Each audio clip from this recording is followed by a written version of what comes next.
কুরআন মধুর বাণী, আমি যখনই শুনি আমার মন ভরে যায়।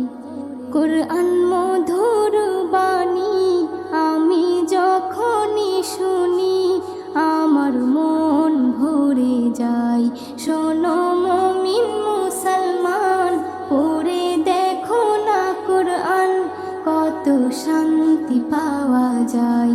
কুরআন মধুর